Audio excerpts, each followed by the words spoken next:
जय माता दी। प्रिय भक्तों, आज शुक्रवार का यह पावन दिन मां संतोषी और मां लक्ष्मी की कृपा प्राप्त करने का अत्यंत शुभ अवसर लेकर आया है। यह दिन केवल व्रत और पूजा का ही नहीं, बल्कि अपने मन को शांति, संतोष और विश्वास से भरने का दिन भी माना जाता है। कहा जाता है कि जो भक्त सच्चे मन, श्रद्धा और विश्वास के साथ मां संतोषी की इस दिव्य कथा को सुनता है, उसके जीवन के दुख, चिंता, दरिद्रता और बार बार आने वाली बाधाएं धीरे धीरे दूर होने लगती हैं। मां अपने भक्तों के जीवन में सुख, शांति और संतोष का प्रकाश भर देती है। प्रिय भक्तों, यह कथा केवल शब्दों का संग्रह नहीं है। यह उस अटूट विश्वास की कहानी है जो टूटे हुए मन को भी फिर से जीने की शक्ति देता है। यह उस आस्था का प्रकाश है जो अंधेरे से भरे जीवन में उम्मीद की नई किरण जगाता है। अगर आपके जीवन में भी मेहनत के बाद सफलता हाथ से निकल जाती है, घर में अशांति रहती है, मन हमेशा चिंता और बेचैनी से भरा रहता है, या फिर हर काम बनते बनते बिगड़ जाता है, तो आज की यह कथा आपके लिए किसी वरदान से कम नहीं है। अब कुछ क्षणों के लिए अपने मन को शांत कर लीजिए, मां संतोषी का स्मरण कीजिए और पूरी श्रद्धा के साथ इस पावन कथा को सुनने के लिए अपने हृदय के द्वार खोल दीजिए। क्योंकि मां केवल शब्द नहीं सुनती, वह अपने भक्त के मन का भाव देखती है। लेकिन प्रिय श्रोताओं, कथा आरंभ करने से पहले एक आवश्यक बात जान लेना भी बहुत जरूरी है। हमारे धर्म ग्रंथों में कहा गया है कि किसी भी देवी देवता की कथा को अधूरा नहीं छोड़ना चाहिए, विशेषकर मां संतोषी की कथा को, क्योंकि यह व्रत केवल भूखे रहने का नियम नहीं, बल्कि संतोष, धैर्य, संयम और सच्चे धर्म का मार्ग सिखाने वाला व्रत है। अधूरी कथा मन में भ्रम और अधूरापन छोड़ जाती है, जबकि पूरी कथा जीवन को सही दिशा दिखाती है। इसलिए आप सभी से विनम्र निवेदन है कि इस पावन कथा को आरंभ से अंत तक पूरी श्रद्धा और एकाग्रता के साथ अवश्य सुनें। हो सकता है कि इस कथा का कोई एक वाक्य, कोई एक प्रसंग आपके जीवन की दिशा ही बदल दे।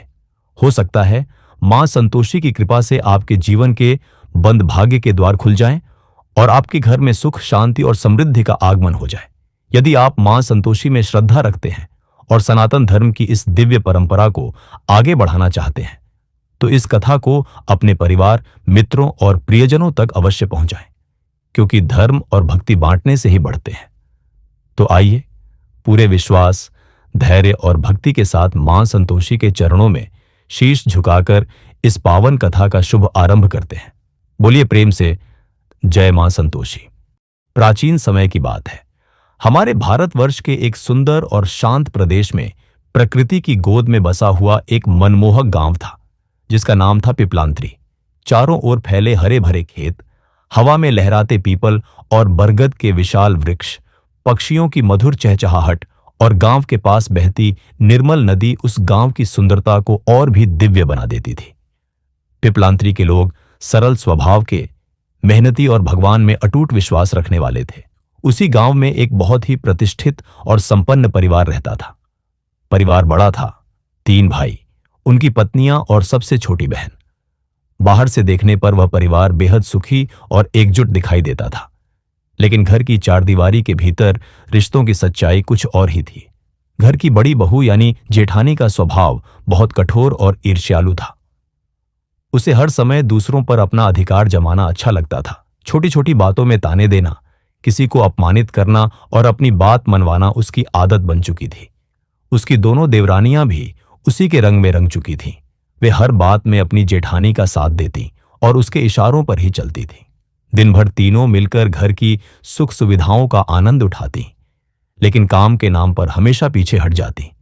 इन सबके बीच उस घर की सबसे छोटी और मासूम ननद थी, रानी। रानी का स्वभाव इतना शांत और सरल था कि उसे देखकर किसी का भी मन पिघल जाए। उसके चेहरे पर हमेशा एक सुकून भरी मुस्कान रहती थी और आंखों में अपनों के लिए केवल प्रेम और दया दिखाई देती थी। बचपन से ही उसका मन भगवान की भक्ति में रमता था। खासकर मां संतोषी के प्रति उसकी श्रद्धा अटूट थी। सुबह होते ही सबसे पहले रानी मां संतोषी का नाम लेकर उठती। वह पूरे घर की साफ सफाई करती, आंगन को गोबर से लीपकर पवित्र बनाती और फिर स्नान करके पूरे मन से मां संतोषी की पूजा में बैठ जाती। उसके लिए पूजा केवल एक नियम नहीं थी, बल्कि उसकी सांसों में बसी हुई श्रद्धा थी। वह हमेशा कहा करती थी, मनुष्य को हर परिस्थिति में संतोष रखना चाहिए, क्योंकि जो कुछ भी मिलता है वह मां की कृपा से ही मिलता है। रानी की यही सादगी, उसका हर हाल में मुस्कुराना और बिना शिकायत सब कुछ सह लेना उसकी भाभियों को बिल्कुल पसंद नहीं था। बड़ी जेठानी अक्सर अपनी देवरानियों से कहती, देखो इसे दिन भर पूजा पाठ का दिखावा करती रहती है, जैसे घर का सारा काम अपने आप हो जाएगा।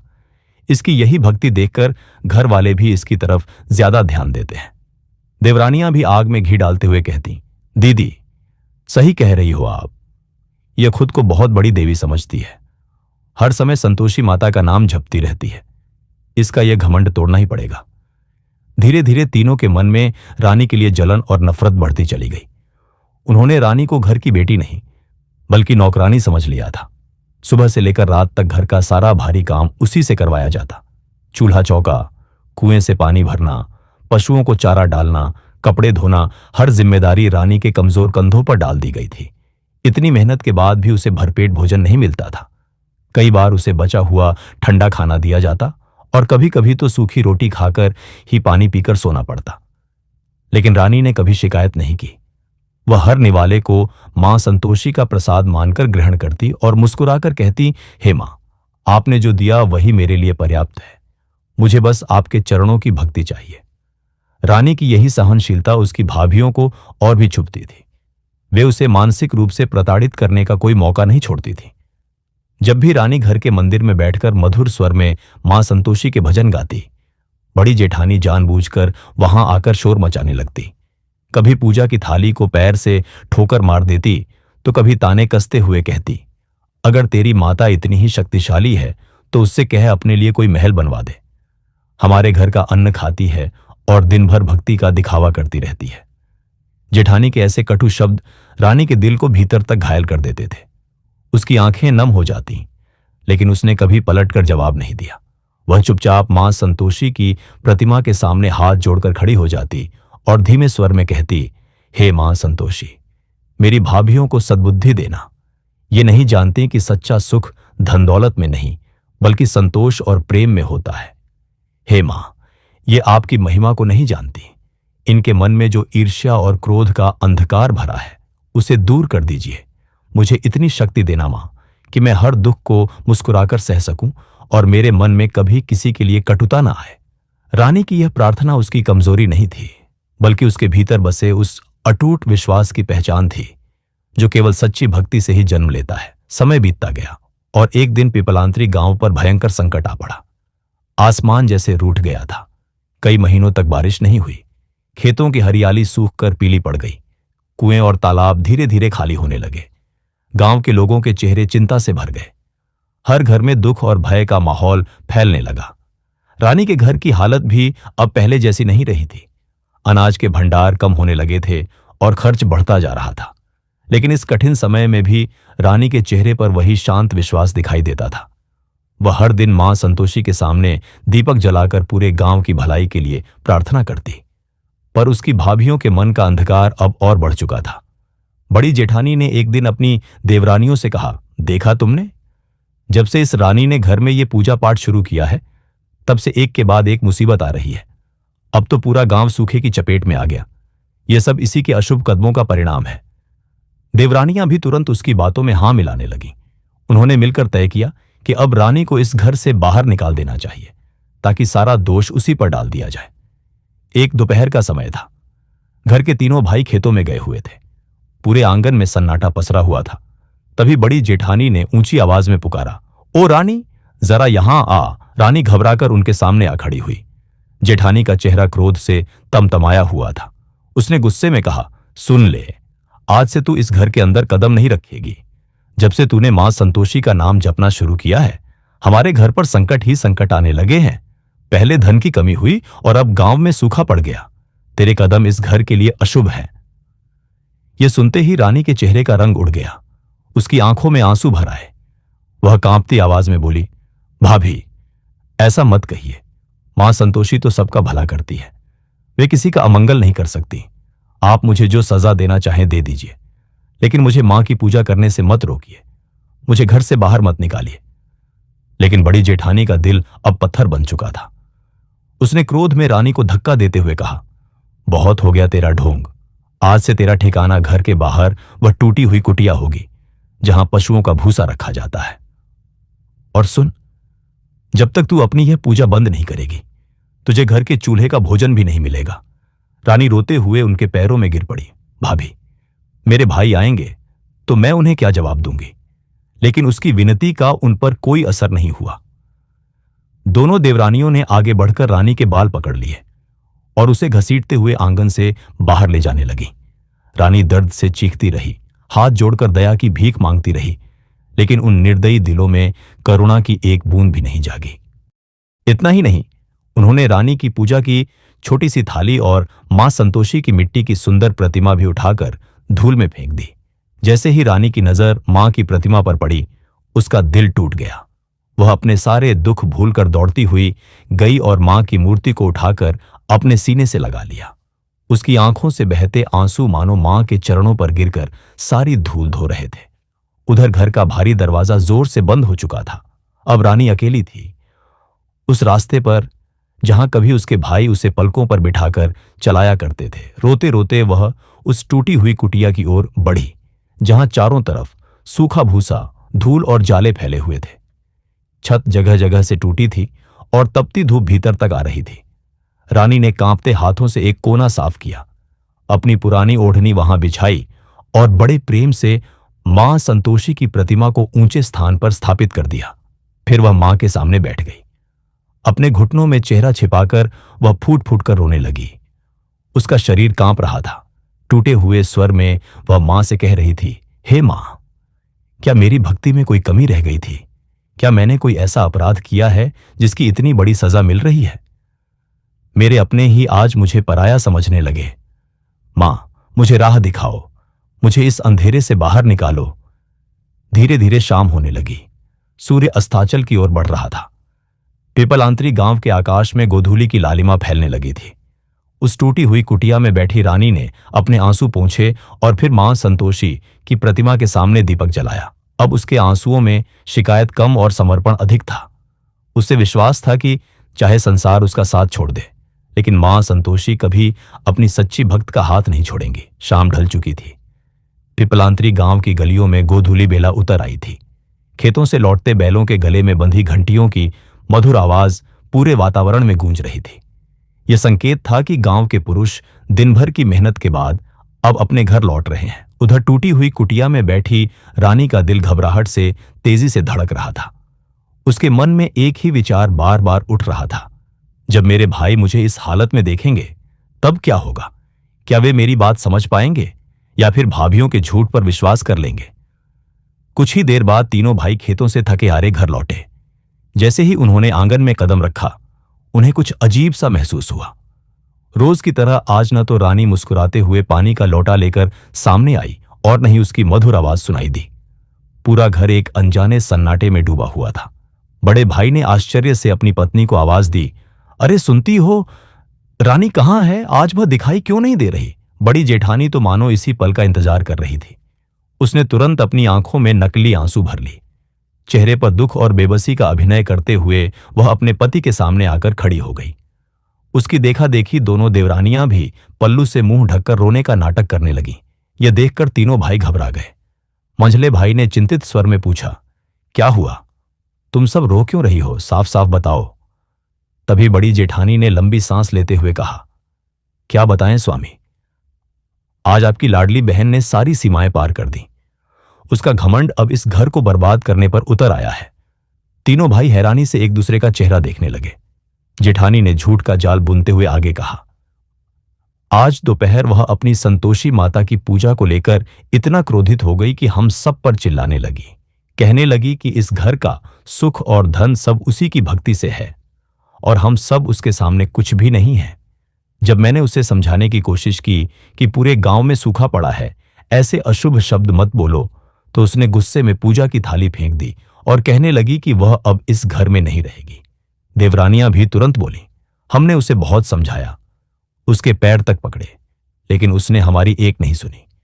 वह खुद ही अपना सामान लेकर बाहर उस भूसे वाली कुटिया में चली गई। भाइयों के लिए यह सब सुनना किसी आघात से कम नहीं था। वे अपनी बहन रानी को बचपन से जानते थे। वह तो इतनी शांत और सरल थी कि कभी किसी से ऊंची आवाज में बात तक नहीं करती थी। सबसे छोटा भाई, जो रानी से सबसे अधिक स्नेह करता था, तुरंत बोला, नहीं, मेरी रानी ऐसा कभी नहीं कर सकती। मैं खुद जाकर उससे पूछता हूं। वह जैसे ही कुटिया की ओर बढ़ा, बड़ी जेठानी ने बीच में आकर उसका रास्ता रोक लिया। उसकी आवाज अब पहले से कहीं ज्यादा कठोर हो चुकी थी। हाँ हाँ, जाओ जाओ अपनी उसी लाडली बहन के पास। हमारी बातों पर तो तुम्हें भरोसा है नहीं, लेकिन याद रखना, अगर आज तुम उसे वापस इस घर में लाए तो हम तीनों इसी वक्त कुएं में कूदकर जान दे देंगे। यह सुनते ही घर का माहौल जैसे जम सा गया। बड़े भाई के कदम वहीं रुक गए। एक तरफ उनकी पत्नियां थीं, दूसरी तरफ उनकी मासूम बहन। समाज का डर, घर टूटने का भय और पत्नियों की धमकी, इन सब ने उनके विवेक को कमजोर कर दिया। बड़े भाई ने भारी मन से छोटे भाई का हाथ पकड़ लिया और धीमे स्वर में कहा, रुक जाओ छोटे, अगर वह अपनी इच्छा से वहां गई है तो कुछ दिन रहने दो। जब उसका मन शांत होगा वह खुद लौट आएगी। अभी घर में और विवाद मत बढ़ाओ। इतना कहकर तीनों भाई चुपचाप अपने कमरों में चले गए। लेकिन उस रात किसी की आंखों में नींद नहीं थी। उधर टूटी हुई कुटिया में बैठी रानी सूखी घास पर चुपचाप सहमी हुई थी। बाहर ठंडी हवा चल रही थी और टूटी छत से चांदनी भीतर आ रही थी। दूर घर की रसोई से उठता धुआं उसे साफ दिखाई दे रहा था। उसे अपने भाइयों की हंसी और बातचीत की आवाजें भी सुनाई दे रही थी, पर किसी ने भी आकर उससे यह नहीं पूछा, रानी, तूने कुछ खाया या नहीं। यही सोचकर उसका मासूम दिल टूट गया। अब उसे समझ आ चुका था कि उसकी भाभियों ने उसके भाइयों के मन में उसके खिलाफ ऐसा झूठ भर दिया है जिसे मिटाना आसान नहीं होगा। उसकी आंखों से आंसू बहते रहे। वह धीरे से मां संतोषी की प्रतिमा के पास गई, उनके चरणों में सिर रख दिया और कांपती आवाज में बोली, हे मां, आज मेरे अपने भी मुझसे दूर हो गए। अब इस संसार में अगर कोई मेरा है तो केवल आप हैं। मुझे इतनी शक्ति देना कि मैं इस दुख को भी आपकी परीक्षा समझकर सह सकूं।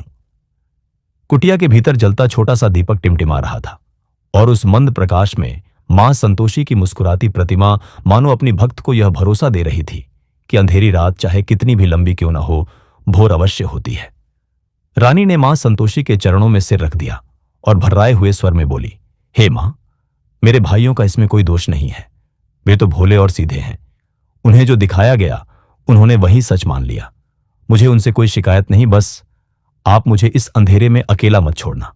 आप तो दुखियों की सहारा हो मां। फिर मेरी इस परीक्षा का अंत कब होगा। इतना कहते कहते रानी की आंखें फिर से छलक उठी। उस रात उसने सूखी घास पर बैठे बैठे ही मां का नाम जपते हुए आंखें मूंद लीं। धीरे धीरे रात बीत गई और सुबह की पहली किरण के साथ रानी के जीवन का एक नया और भी कठिन संघर्ष शुरू हो गया। अब उसकी भाभियों ने यह तय कर लिया था कि उसे घर का अन्न भी सम्मान से नहीं दिया जाएगा। सुबह बड़ी जेठानी ने रसोई में बची हुई सूखी और बासी रोटियों के कुछ टुकड़े एक मिट्टी के कटोरे में डाले और थोड़ी सी खट्टी मट्ठी डालकर कुटिया के बाहर फेंकते हुए ऊंची आवाज में बोली, ले, अगर जीना है तो यही खा, और सुन, आज से घर के अंदर आने की कोशिश भी मत करना। रानी ने बिना कुछ कहे चुपचाप वह कटोरा उठा लिया। उसने सबसे पहले रोटी का एक छोटा सा टुकड़ा मां संतोषी के सामने रखकर हाथ जोड़ लिया और बोली, मां, आज का यह छोटा सा भोग स्वीकार कीजिए। फिर उसने वही रूखी सूखी रोटी प्रसाद समझकर खा ली। निया की नजरों में वह भोजन बासी और स्वादहीन था, लेकिन मां के नाम से ग्रहण किया गया वही अन्न रानी को अमृत के समान लग रहा था। धीरे धीरे यही उसका जीवन बन गया। दिन भर कड़ी धूप में काम करना, गांव वालों की बातें सुनना और रात को अकेली उस टूटी कुटिया में लौट आना। उसकी भाभियों ने पूरे पिपलांतरी गांव में यह अफवाह फैला दी थी कि रानी का मानसिक संतुलन बिगड़ गया है। लोग अब उससे दूरी बनाने लगे थे। कोई उससे बात नहीं करता, कोई उसके पास बैठना नहीं चाहता। लेकिन इन सब अपमानों के बीच एक चीज थी जो हर दिन और मजबूत होती जा रही थी, रानी की मां संतोषी के प्रति भक्ति। हर शुक्रवार वह पूरे नियम और श्रद्धा से मां का व्रत रखती। उसके पास न चने थे, न गुड़, न फल और न ही पूजा की कोई विशेष सामग्री। फिर भी वह हार नहीं मानती थी। जंगल से छोटे छोटे जंगली फूल चुनकर लाती, उन्हें मां के चरणों में अर्पित करती और एक लोटे में साफ जल रखकर पूरे मन से मां की आराधना करती। वह दिन भर निराहार रहती और शाम को केवल पानी पीकर मां का स्मरण करती। उसकी मधुर आवाज में जब मां संतोषी के भजन गूंजते तो लगता मानो उस सूनी कुटिया में भी कोई दिव्य प्रकाश उतर आया हो। कहते हैं, सच्ची भक्ति कभी व्यर्थ नहीं जाती। रानी की निस्वार्थ श्रद्धा और उसका अटूट धैर्य देखकर स्वयं स्वर्गलोक में मां संतोषी का आसन भी डोल उठा था। मां अपनी इस प्रिय भक्त की परीक्षा ले रही थी, ताकि संसार को यह दिखा सके कि सच्चे संतोष और विश्वास में कितनी शक्ति होती है। समय बीतता गया, आर्थुएं बदलती रहीं, लेकिन रानी के जीवन का दुख कम नहीं हुआ। अब उसकी भाभियों की क्रूरता और भी बढ़ चुकी थी। उन्हें यह बात सबसे ज्यादा चुभ रही थी कि इतनी तकलीफों के बाद भी रानी के चेहरे की शांति खत्म नहीं हुई थी। उसकी आंखों में आज भी वही विश्वास था। एक दिन बड़ी जेठानी ने दोनों देवरानियों को एकांत में बुलाकर धीमे स्वर में कहा, तुमने देखा, इतना सब सहने के बाद भी उसका घमंड नहीं टूटा। भूखी रहती है, धूल में सोती है, फिर भी उसके चेहरे पर वही शांति रहती है। अगर गांव वालों को उस पर दया आने लगी और हमारे पतियों को सच्चाई पता चल गई तो मुश्किल हो जाएगी। मंजली देवरानी ने कुटिल मुस्कान के साथ कहा, दीदी, क्यों ना हम उसकी पूजा ही खत्म कर दें। उसकी वह मिट्टी की मूर्ति ही गायब कर देते हैं। जब मां की प्रतिमा ही नहीं रहेगी तो उसका यह सहारा भी टूट जाएगा। तीनों ने मिलकर एक बेहद नीच योजना बना ली। अगला शुक्रवार था। रानी सुबह सुबह नदी पर गांव के कपड़े धोने और पशुओं के लिए पानी भरने गई हुई थी। कुटिया पूरी तरह खाली थी। इसी मौके का फायदा उठाकर बड़ी जेठानी धीरे धीरे दबे पांव कुटिया के भीतर दाखिल हुई। अंदर का वातावरण बहुत शांत और पवित्र था। एक छोटे से मिट्टी के दीपक की हल्की लौ जल रही थी। सामने मां संतोषी की छोटी सी मिट्टी की प्रतिमा रखी थी, जिसके चरणों में रानी ने जंगल से चुनकर लाए फूल चढ़ाए थे। पास ही एक लोटे में स्वच्छ जल रखा था। उस शांत दृश्य को देखकर भी जेठानी के मन में दया नहीं जागी। उसके भीतर की ईर्ष्या अब पूरी तरह राक्षसी रूप ले चुकी थी। बड़ी जेठानी के मन में अब पाप इतना बढ़ चुका था कि उसके भीतर से दया और श्रद्धा पूरी तरह समाप्त हो चुकी थी। वह दबे पांव कुटिया के भीतर गई और बिना एक पल सोचे मां संतोषी की पवित्र मिट्टी की प्रतिमा को उठाकर पीछे बने उस गंदे गड्ढे में फेंक दिया, जहां घर का कचरा डाला जाता था। इतना ही नहीं, उसने पूजा के लोटे का जल भी जमीन पर बिखेर दिया और चेहरे पर कुटिल मुस्कान लिए वहां से चली गई। दोपहर के समय जब रानी नदी से लौटकर कुटिया में आई, उसके हाथों में दर्द के कारण छाले पड़ चुके थे। दिन भर की मेहनत से उसका शरीर थक चुका था, लेकिन मन में एक ही चाह थी, मां संतोषी के दर्शन करने की। पर जैसे ही उसने कुटिया के भीतर कदम रखा, उसका दिल दहल गया। जहां मां की प्रतिमा विराजमान रहती थी, वह स्थान खाली पड़ा था। पूजा का लोटा जमीन पर उल्टा गिरा था और उसका जल मिट्टी में मिल चुका था। कुछ पल के लिए रानी की सांसें जैसे थम गईं। वह घबराकर कुटिया के हर कोने में मां को ढूंढने लगी। सूखी घास हटाने लगी, मिट्टी को टटोलने लगी, लेकिन मां की प्रतिमा कहीं दिखाई नहीं दी। आखिरकार वह घुटनों के बल जमीन पर गिर पड़ी और फूट फूट कर रोने लगी। मां, आप मुझे छोड़कर कहां चली गईं? मेरी भाभियों ने मुझे घर से निकाल दिया। मैंने कुछ नहीं कहा। मेरे भाइयों ने मुझसे मुंह मोड़ लिया। मैंने शिकायत नहीं की। भूखी रही, सूखी रोटियां खाईं, तब भी संतोष किया। लेकिन मां, आपके बिना मैं कैसे जीऊंगी? इस अंधेरे जीवन में आप ही तो मेरी एकमात्र रोशनी थी। रानी का विलाप इतना दर्द भरा था कि कुटिया के बाहर बैठे पक्षी भी जैसे शांत हो गए। हवा तक कुछ पल के लिए थम सी गई। रोते रोते वह कुटिया के बाहर आई और इधर उधर मां के निशान खोजने लगी। तभी उसकी नजर पीछे बने उस गंदे गड्ढे पर पड़ी। कचरे और मिट्टी के बीच मां संतोषी की प्रतिमा आधी दबी हुई दिखाई दे रही थी। यह दृश्य देखकर रानी का दिल जैसे चीर गया। वह बिना कुछ सोचे उसी गंदगी में उतर गई और अपने हाथों से कचरा हटाने लगी। उसके कपड़े मैले हो गए। हाथों में पड़े कांच और नुकीले पत्थरों से खून बहने लगा, लेकिन उसे अपने दर्द का कोई एहसास नहीं था। उसके मन में केवल एक ही भावना थी, किसी भी तरह मां को उस अपमान से बाहर निकालना। बहुत सावधानी और प्रेम से उसने मां की प्रतिमा को उठाया, अपने सीने से लगा लिया और आंखें बंद करके फूट फूट कर रो पड़ी। फिर वह दौड़ती हुई नदी किनारे पहुंची। नदी के स्वच्छ जल से उसने मां की प्रतिमा को धोया। अपनी ओढ़नी से बड़े प्यार से मां के चेहरे पर लगी मिट्टी साफ करने लगी। उसके हाथों से बहता हुआ खून मां के चरणों पर गिर रहा था, मानो उसकी भक्ति स्वयं एक पवित्र अर्घ्य बन गई हो। रोते हुए रानी बोली, हे जगत जननी, इन लोगों को क्षमा कर देना। ये नहीं जानते कि ये क्या कर रहे हैं। इस संसार ने मुझे हर तरह का दुख दिया है मां, लेकिन जब तक आपका आशीर्वाद मेरे साथ है मैं कभी हार नहीं मानूंगी। आज शुक्रवार है, मेरी पूजा भले अधूरी हो, लेकिन मेरा जीवन पूरी तरह आपके चरणों में समर्पित है। रानी मां की प्रतिमा को वापस कुटिया में ले आई। उसने अपने घायल हाथों से फिर से पूरा स्थान साफ किया और मां को सम्मानपूर्वक स्थापित कर दिया। उसके पास चढ़ाने के लिए कुछ भी नहीं था, इसलिए उसने अपने आंसुओं को ही मां के चरणों में अर्पित कर दिया।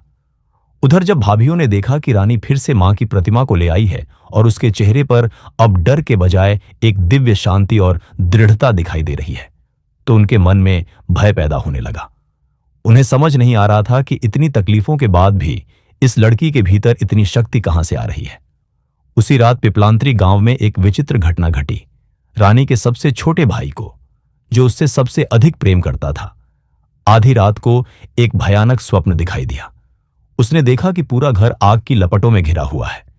उसकी पत्नी और भाभियां मदद के लिए चीख रही हैं, लेकिन उसी घर के एक कोने में बनी टूटी हुई कुटिया के ऊपर एक दिव्य प्रकाश चमक रहा है। उस प्रकाश के बीच स्वयं मां संतोषी खड़ी है और उनका हाथ रानी के सिर पर है। मां की आंखों में तेज था। उन्होंने क्रोध भरे स्वर में कहा, अज्ञानी मनुष्य, जिस घर में मेरी सच्ची भक्त पर अत्याचार होता है उस घर का विनाश निश्चित होता है। जाग और अपनी बहन के दुख को देख। अगर अब भी नहीं जागा तो सब कुछ राख हो जाएगा। यह सुनते ही छोटे भाई की आंख खुल गई। उसका पूरा शरीर पसीने से भीग चुका था। दिल तेजी से धड़क रहा था। उसे पहली बार एहसास हुआ कि उसने अपनी मासूम बहन को अकेले कितना बड़ा दुख सहने के लिए छोड़ दिया। उसके मन में ग्लानि और पश्चाताप उमड़ पड़ा। वह तुरंत बिस्तर से उठा और बिना किसी को बताए धीरे धीरे कुटिया की ओर चल पड़ा। रात बहुत शांत थी, ठंडी हवा चल रही थी और चारों तरफ गहरा सन्नाटा पसरा हुआ था। जैसे ही वह कुटिया के पास पहुंचा, उसे भीतर से दीपक की हल्की सी रोशनी दिखाई दी। उसने खिड़की से झांक कर देखा और यह दृश्य देखकर उसका कलेजा कांप उठा। उसकी वही प्यारी बहन रानी, जो कभी पूरे घर की रौनक हुआ करती थी, आज सूखी घास पर लेटी हुई थी। उसके दोनों हाथों पर कपड़े की पट्टियां बंधी थीं और उन पट्टियों पर जगह जगह खून के निशान साफ दिखाई दे रहे थे। रानी के हाथों पर बंधी पट्टियों से जगह जगह खून के निशान साफ दिखाई दे रहे थे, लेकिन आश्चर्य की बात यह थी कि इतनी पीड़ा सहने के बाद भी उसके चेहरे पर वही शांत मुस्कान और संतोष झलक रहा था, जो किसी सच्चे संत के चेहरे पर दिखाई देता है। उसके सिरहाने मां संतोषी की वही मिट्टी की प्रतिमा रखी थी, जिसे उसने अपने आंसुओं और प्रेम से फिर से साफ करके स्थापित किया था। यह दृश्य देखते ही छोटे भाई का हृदय पूरी तरह टूट गया। उसे समझ आ गया कि उसकी बहन कोई ढोंग करने वाली स्त्री नहीं, बल्कि सच्ची भक्ति और त्याग की जीवित प्रतिमा है। वह खुद को रोक नहीं पाया। उसने धीरे से कुटिया का जर्जर दरवाजा खोला और भीतर चला आया। दरवाजे की हल्की आवाज सुनकर रानी की आंख खुल गई। अपने सामने छोटे भाई को देखकर वह चौंक गई और तुरंत उठने की कोशिश करने लगी, लेकिन कमजोरी और घायल हाथों के कारण उसका शरीर फिर से पीछे गिर पड़ा। छोटा भाई दौड़कर उसके पास आया और उसे सहारा देकर बैठाया। फिर अचानक वह रानी के चरणों में गिर पड़ा और बच्चे की तरह फूट फूट कर रोने लगा।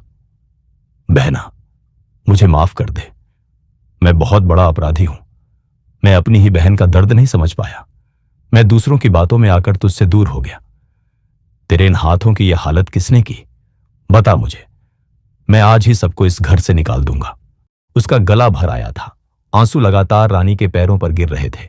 रानी ने अपने घायल हाथों से धीरे से अपने भाई का सिर उठाया और बहुत प्यार से उसके आंसू पोंछते हुए बोली, भैया, ऐसा मत कहो। तुम मेरे सबसे प्यारे भाई हो। तुम्हारा कोई दोष नहीं है। इंसान वही देखता है जो उसे दिखाया जाता है। और रही बात इन घावों की, तो यह सब मेरे भाग्य की परीक्षा है। लेकिन देखो ना भैया, जब दुनिया ने मुझे ठुकरा दिया, तब भी मां संतोषी ने मेरा साथ नहीं छोड़ा। उन्होंने मुझे हर दुख सहने की शक्ति दी है। रानी की आवाज में शिकायत नहीं, बल्कि अपार प्रेम और क्षमा थी। वह आगे बोली, आप अब घर लौट जाइए। अगर भाभियों को पता चला कि आप रात में यहां आए थे, तो घर में फिर से झगड़ा होगा। मैं नहीं चाहती कि मेरी वजह से परिवार टूटे। रानी की यह महानता देखकर छोटा भाई भीतर तक कांप उठा। उसने मां संतोषी की प्रतिमा के सामने हाथ जोड़ दिए और भावुक होकर बोला, हे मां, आज तक मैं आपकी शक्ति को नहीं समझ पाया, लेकिन आज अपनी बहन के धैर्य और संतोष को देखकर मुझे विश्वास हो गया है कि सच्ची भक्ति क्या होती है। मैं वचन देता हूं, अब मैं अपनी बहन को अकेला नहीं छोड़ूंगा।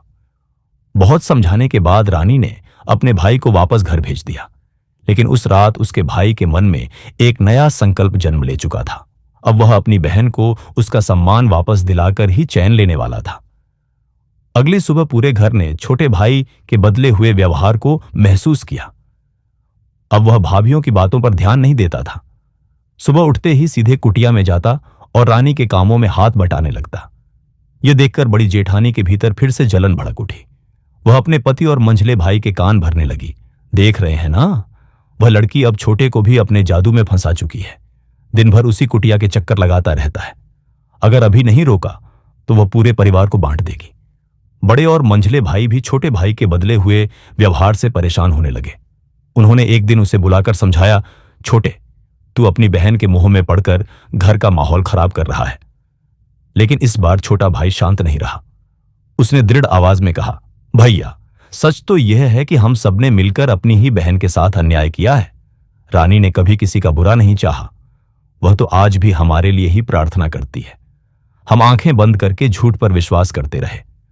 उसकी बात सुनकर घर का वातावरण और तनावपूर्ण हो गया। उधर रानी का मां संतोषी के प्रति विश्वास पहले से भी ज्यादा मजबूत होता जा रहा था। समय बीतता गया और देखते ही देखते अगला शुक्रवार आ गया। यह रानी के व्रत का 16वां शुक्रवार था। शास्त्रों में कहा गया है कि 16 शुक्रवार पूरे होने पर मां संतोषी के व्रत का उद्यापन करना चाहिए। आज रानी का मन बहुत भावुक था। इतने दुख, अपमान और संघर्ष के बीच भी उसने मां का व्रत पूरी श्रद्धा से पूरा किया था। सुबह सुबह उसने नदी से जल लाकर मां को स्नान कराया। जंगल से लाए फूलों से मां का छोटा सा श्रृंगार किया और पूरे प्रेम से दीपक जलाया। लेकिन जब उद्यापन की सामग्री की बात आई तो उसका मन भर आया। उसके पास न गुड़ था, न चना, और न ही 8 बालकों को भोजन कराने का कोई साधन। वह कुटिया के एक कोने में बैठ गई और हाथ जोड़कर मां से बोली, हे संतोषी मां, आज आपके 16 शुक्रवार पूरे हो गए। मेरे पास आपको अर्पित करने के लिए कुछ भी नहीं है, ना धन है, ना अन्न। बस यह सच्चा मन और आपकी भक्ति ही मेरी सबसे बड़ी पूंजी है। रानी हाथ जोड़े के साथ मां संतोषी के सामने बैठी थी। उसकी आंखों में आंसू थे, लेकिन उन आंसुओं में शिकायत नहीं, केवल श्रद्धा थी। वह कांपती आवाज में बोली, हे मां, मेरा भी मन था कि मैं आपका उद्यापन पूरे विधि विधान से करूं, आपको हलवा पूरी का भोग लगाऊं, 8 बालकों को प्रेम से भोजन कराऊं और उनका आशीर्वाद लूं। लेकिन मां, आप तो मेरी हालत जानती हैं। मेरे पास न धन है, न अन्न, बस यह टूटी हुई कुटिया, सूखी घास और ये बहते हुए आंसू ही मेरी पूंजी है। अगर संभव हो तो मेरी इस छोटी सी भक्ति को ही स्वीकार कर लीजिए मां। रानी की यह करुण प्रार्थना सुनकर छोटे भाई की आंखें भर आईं। वह चुपचाप गांव के बाजार गया और अपनी थोड़ी सी जमा पूंजी से गुड़, चना, आटा और उद्यापन की जरूरी सामग्री खरीद लाया। फिर बिना किसी को बताए वह सामान कुटिया के पीछे रख आया और धीरे से बोला, बहना, मां ने तेरी पुकार सुन ली। इसे मेरी तरफ से नहीं, मां के प्रसाद के रूप में स्वीकार कर। यह सुनते ही रानी की आंखों से खुशी के आंसू बह निकले। उसने भावुक होकर अपने भाई को गले लगा लिया। फिर उसने तुरंत मिट्टी का छोटा सा चूल्हा तैयार किया और पूरे प्रेम से मां के लिए प्रसाद बनाने लगी। गुड़ और चने की मीठी खुशबू धीरे धीरे पूरी कुटिया में फैल गई। ऐसा लग रहा था मानो उस छोटे से स्थान में स्वयं मां संतोषी का आगमन हो चुका हो। जब प्रसाद तैयार हो गया तो रानी ने छोटे भाई से गांव के 8 मासूम बच्चों को बुलाने के लिए कहा। छोटा भाई गांव के गरीब और सरल स्वभाव वाले 8 बालकों को आदरपूर्वक वहां लेकर आया। रानी ने बड़े प्रेम से उन बच्चों के पैर धोए, उन्हें चटाई पर बैठाया और श्रद्धा के साथ मां संतोषी का प्रसाद उनके सामने परोस दिया। बच्चे बड़े आनंद से भोजन करने लगे। रानी दूर बैठी उन्हें देख रही थी। उसके चेहरे पर आज लंबे समय बाद सच्ची खुशी दिखाई दे रही थी। उसे लग रहा था कि इतने दुख सहने के बाद आखिरकार उसका व्रत सफल हो गया। लेकिन उसे यह बिल्कुल नहीं पता था कि घर के भीतर उसकी भाभियां एक बार फिर उसकी भक्ति को तोड़ने की योजना बना चुकी थीं। कुछ ही क्षण बाद अचानक कुटिया के बाहर तेज कदमों की आवाज गूंजने लगी। देखते ही देखते बड़ी जेठानी अपनी दोनों देवरानियों के साथ गुस्से से भरी हुई वहां आ पहुंची। बड़ी जेठानी के हाथ में एक कटोरी थी जिसमें इमली का खट्टा पानी और अमचूर की चटनी रखी हुई थी। उसके चेहरे पर एक डरावनी और कुटिल मुस्कान फैल रही थी। कुटिया में घुसते ही वह जोर से चिल्लाई, अरे ओ बच्चों, ये सूखा सूखा खाना क्यों खा रहे हो? देखो, तुम्हारी काकी तुम्हारे लिए असली स्वाद लेकर आई है। इतना कहकर उसने जबरदस्ती बच्चों की पत्तलों में खट्टी इमली का पानी और अमचूर डालना शुरू कर दिया। यह देखकर रानी का चेहरा सफेद पड़ गया। वह तुरंत दौड़कर उनके सामने हाथ जोड़कर खड़ी हो गई। भाभी, ऐसा मत कीजिए। आज मेरा 16वां शुक्रवार है। मां संतोषी के व्रत में खट्टी चीजें पूरी तरह वर्जित होती हैं। अगर बच्चों ने भूल से भी इसे खा लिया तो मेरा व्रत टूट जाएगा। मां रुष्ट हो जाएंगी। मैं आपके पैर पड़ती हूं, मेरी तपस्या भंग मत कीजिए। लेकिन बड़ी जेठानी पर जैसे क्रूरता का नशा चढ़ चुका था। उसने रानी को जोर से धक्का देते हुए कहा, हट, तू हमें पूजा सिखाएगी? हम तो बच्चों का स्वाद बढ़ा रहे हैं। देवरानियां भी बच्चों को डराने लगीं। जो यह नहीं खाएगा उसे गांव से बाहर निकलवा देंगे। मासूम बच्चे डर गए। उन्होंने अनजाने में उस खट्टी चीज को अपनी उंगलियों से छू लिया और कुछ बच्चों ने उसे खा भी लिया। और जैसे ही वह खट्टा अंश बच्चों के गले से नीचे उतरा, उसी क्षण पिपलांतरी गांव का वातावरण बदल गया। आकाश में अचानक भयंकर गर्जना हुई। दोपहर का चमकता सूर्य काले बादलों में छिप गया। चारों तरफ घना अंधेरा छा गया और तेज आंधी चलने लगी। कुटिया की टूटी छत जोर जोर से हिलने लगी।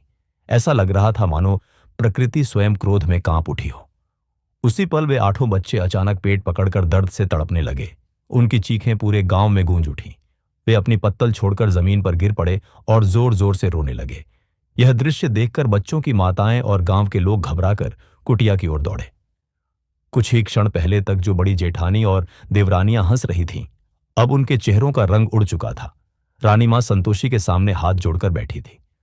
उसकी आंखों से लगातार आंसू बह रहे थे, लेकिन उसके मन में शिकायत नहीं, केवल भक्ति थी। वह भर्राए हुए स्वर में बोली, हे मां, मेरा भी मन था कि मैं आपका उद्यापन पूरे विधि विधान से करूं, आपको हलवा पूरी का भोग लगाऊं, 8 बालकों को प्रेम से भोजन कराऊं और उनका आशीर्वाद प्राप्त करूं। लेकिन मां, आप तो मेरी परिस्थिति जानती है। मेरे पास इस सूखी घास, इस टूटी कुटिया और इन आंसुओं के अलावा आपको अर्पित करने के लिए कुछ भी नहीं है। अगर संभव हो तो मेरी इस छोटी सी श्रद्धा को ही स्वीकार कर लीजिए मां। रानी की यह दर्द भरी प्रार्थना सुनकर छोटे भाई का हृदय भर आया। वह चुपचाप गांव के बाजार गया और अपनी बची हुई थोड़ी सी जमा पूंजी से गुड़, चना, आटा और उद्यापन की सारी आवश्यक सामग्री खरीद लाया। फिर बिना किसी को बताए वह सामान कुटिया के पीछे रखाया और धीरे से बोला, बहना, मां ने तेरी पुकार सुन ली है। इसे मेरी तरफ से नहीं, मां के प्रसाद के रूप में स्वीकार कर। आज तेरा उद्यापन अवश्य होगा। यह सुनते ही रानी की आंखों में खुशी के आंसू छलक पड़े। उसने भावुक होकर अपने भाई को गले से लगा लिया।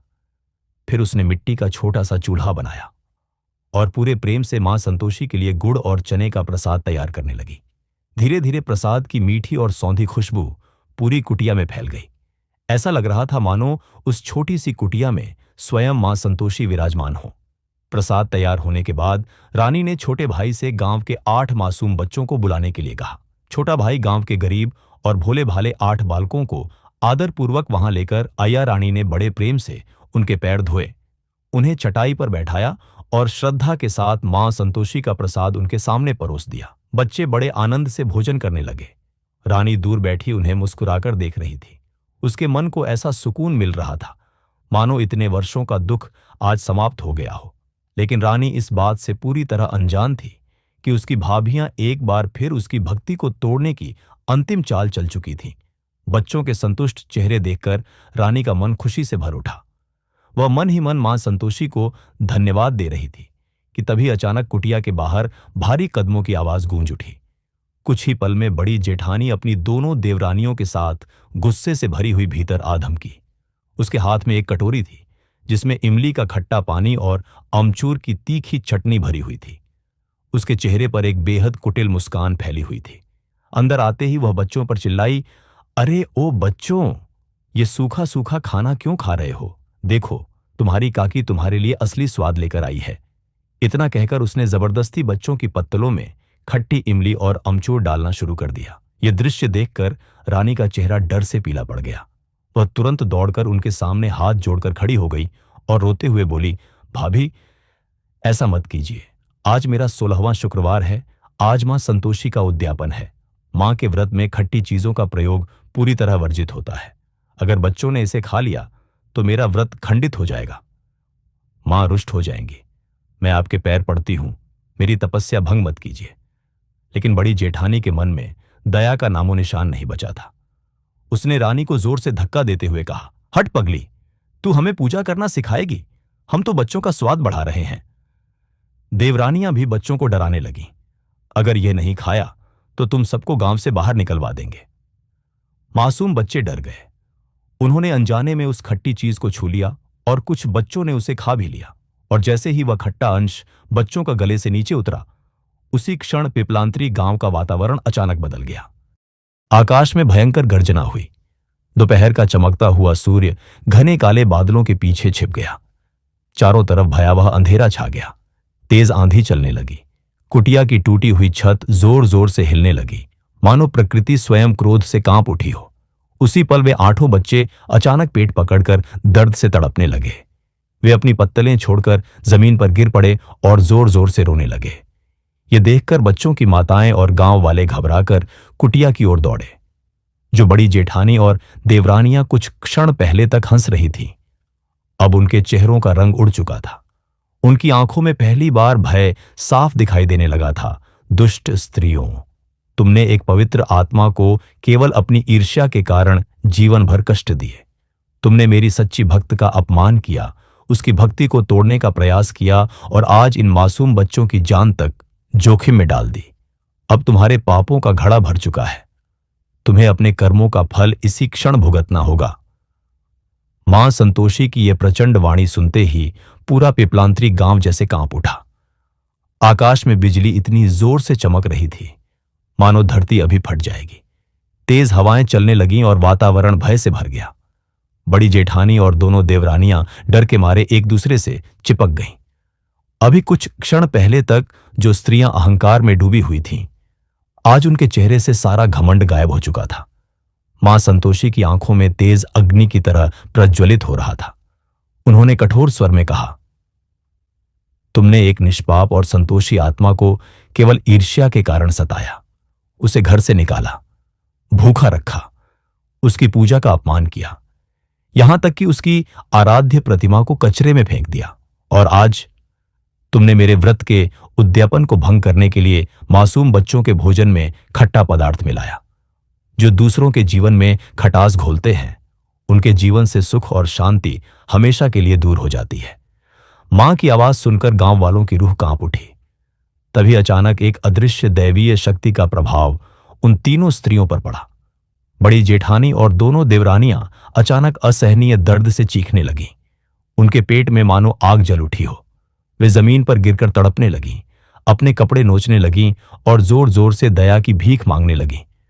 हमें बचा लो, मां संतोषी, हमें क्षमा कर दो। रानी, हमें बचा ले बहन, हमसे बहुत बड़ा पाप हो गया। उनकी दर्द भरी चीखें सुनकर गांव वालों के कलेजे कांप उठे। लेकिन मां के दिव्य क्रोध के सामने किसी की हिम्मत नहीं हो रही थी कि आगे बढ़ सके। उधर रानी, जिसने जीवन भर केवल अपमान और दुख सहा था, अपनी भाभियों की यह हालत देखकर फिर भी उनके लिए दया से भर उठी। उसका हृदय तो करुणा का सागर था। वह तुरंत मां संतोषी के चरणों में गिर पड़ी। आंसुओं से भीगी आंखों के साथ उसने कांपती आवाज में प्रार्थना की, हे जगत जननी, हे संतोषी मां, आप तो दया और ममता की मूर्ति है। मेरी भाभियों ने जो कुछ किया वह उनके अज्ञान का परिणाम था। ईर्ष्या और क्रोध ने उनके मन को अंधा कर दिया था। लेकिन मां, ये मेरे भाइयों का सुहाग है। अगर इन्हें कुछ हो गया तो मेरे भाई जीते जी टूट जाएंगे। ये परिवार हमेशा के लिए बिखर जाएगा। मां, मैं आपके चरणों में अपने सारे दुख, अपना सारा जीवन और अपना हर पुण्य अर्पित करती हूं। बस मेरी भाभियों को क्षमा कर दीजिए, उन्हें एक और अवसर दे दीजिए मां। रानी की यह निस्वार्थ प्रार्थना सुनकर वहां उपस्थित हर व्यक्ति की आंखें नम हो गईं। जिस लड़की को उन स्त्रियों ने जीवन भर रुलाया, आज वही उनके प्राण बचाने के लिए मां के सामने गिड़गिड़ा रही थी। धीरे धीरे मां संतोषी के चेहरे का क्रोध शांत होने लगा। उनकी आंखों में फिर से वही वात्सल्य और करुणा लौट आई। मां मुस्कुराईं और बोली, धन्य हो रानी, तुम्हारी यही क्षमा, यही दया और यही संतोष तुम्हें संसार के बाकी लोगों से महान बनाता है, जिसने तुम्हें केवल दुख दिए। आज तुम उसी के जीवन की भीख मांग रही हो। तुम्हारे इस पवित्र हृदय का मान रखते हुए मैं इन तीनों को जीवन दान देती हूं। इतना कहकर मां संतोषी ने अपने हाथ के पवित्र जल को उन तीनों स्त्रियों पर छिड़क दिया और देखते ही देखते उनका असहनीय दर्द धीरे धीरे शांत होने लगा।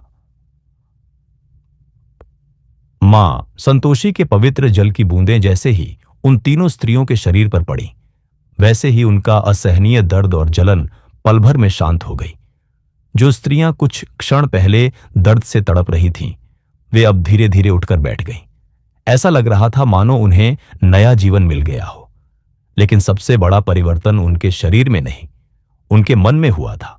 उनके भीतर भरा हुआ अहंकार, ईर्ष्या और घृणा जैसे पूरी तरह पिघल चुकी थी। अब उनकी आंखों में केवल पछतावा था, गहरा और सच्चा पछतावा। तीनों भाभियां रोती हुई रानी के चरणों में गिर पड़ी। बड़ी जेठानी ने कांपते हाथों से रानी के पैर पकड़ लिए और फूट फूट कर रोते हुए बोली, रानी, हमें क्षमा कर दे बहन। हमने तेरे साथ बहुत बड़ा अन्याय किया, तुझे भूखा रखा, तुझे धूल और तकलीफों में जीने के लिए मजबूर किया, लेकिन तूने बदले में हमारे लिए मृत्यु से भीख मांगी। तू सच में देवी समान है बहन, हमें माफ कर दे। दोनों देवरानियां भी रोते हुए रानी के आंचल से लिपट गईं। रानी की आंखें भी नम हो गईं। उसने तुरंत अपनी तीनों भाभियों को उठाकर गले से लगा लिया। उस छोटी सी कुटिया का वातावरण भावनाओं से भर उठा। वहां खड़े गांव के लोगों की आंखें भी नम हो चुकी थीं। उसी समय बाहर से तेजी से कदमों की आवाज सुनाई दी। रानी के तीनों भाई भागते हुए कुटिया तक पहुंचे। सुबह से ही छोटे भाई की बातें और गांव में घट रही अद्भुत घटनाओं ने उन्हें बेचैन कर रखा था। जैसे ही वे कुटिया के भीतर पहुंचे, वहां का दिव्य दृश्य देखकर स्तब्ध रह गए। साक्षात मां संतोषी वहां दिव्य प्रकाश के बीच विराजमान थी। तीनों भाई तुरंत मां के चरणों में गिर पड़े और साष्टांग प्रणाम करने लगे। मां संतोषी ने प्रेम भरी दृष्टि से उनकी ओर देखा और मधुर स्वर में कहा, सदा याद रखना, जिस घर में नारी का सम्मान होता है, जहां सत्य, प्रेम और संतोष का वास होता है, वहीं मेरा निवास होता है। तुम्हारी बहन रानी मेरी परम भक्त है। इसके त्याग, धैर्य और तपस्या से प्रसन्न होकर आज से मैं तुम्हारे पूरे परिवार पर अपनी कृपा बनाए रखूंगी। फिर मां ने मुस्कुराते हुए कहा, अब अपनी बहन को सम्मानपूर्वक वापस घर ले जाओ और विधि विधान से इस व्रत का उद्यापन पूरा करो। इतना कहकर मां संतोषी धीरे धीरे उस दिव्य प्रकाश में विलीन होने लगी। कुछ ही क्षणों में आकाश के काले बादल छंट गए। सूरज की सुनहरी किरणें पूरे पिपलांतरी गांव पर फैल गईं। जो खेत सूखे पड़े थे, उनमें फिर से हरियाली लहराने लगी। सूखे कुएं मीठे और स्वच्छ जल से भर उठे। पूरा गांव मानो नई खुशियों से जगमगा उठा। तीनों भाई और उनकी पत्नियां रानी को अत्यंत आदर और प्रेम के साथ वापस घर लेकर आए। बड़ी जेठानी ने स्वयं अपने हाथों से रानी की आरती उतारी और उसे घर में सबसे सम्मानित स्थान पर बैठाया। उस दिन पूरे घर में उत्सव जैसा माहौल था। रसोई में हलवा, पूरी और तरह तरह के पकवान बनाए गए। फिर पूरे परिवार ने मिलकर मां संतोषी के 16वें शुक्रवार का पावन उद्यापन पूरी श्रद्धा, प्रेम और नियम के साथ संपन्न किया। घर का कोना कोना मां संतोषी के भजनों और जयकारों से गूंज उठा और वर्षों बाद उस घर में सच्चे सुख, प्रेम और संतोष का वास हुआ। प्रिय भक्तों, यदि आपको मां संतोषी की यह पावन कथा पसंद आई हो तो मां के चरणों में अपनी हाजिरी लगाने के लिए इस वीडियो को लाइक अवश्य करें। अपने परिवार, मित्रों और प्रियजनों के साथ इसे ज्यादा से ज्यादा साझा करें ताकि वे भी इस कथा का पुण्य लाभ प्राप्त कर सकें। और ऐसे ही पावन कथा और भक्ति से जुड़ी वीडियो देखने के लिए हमारे चैनल भक्ति स्टोरीज को सब्सक्राइब करना ना भूलें। कमेंट बॉक्स में श्रद्धा से अवश्य लिखें, जय मां संतोषी।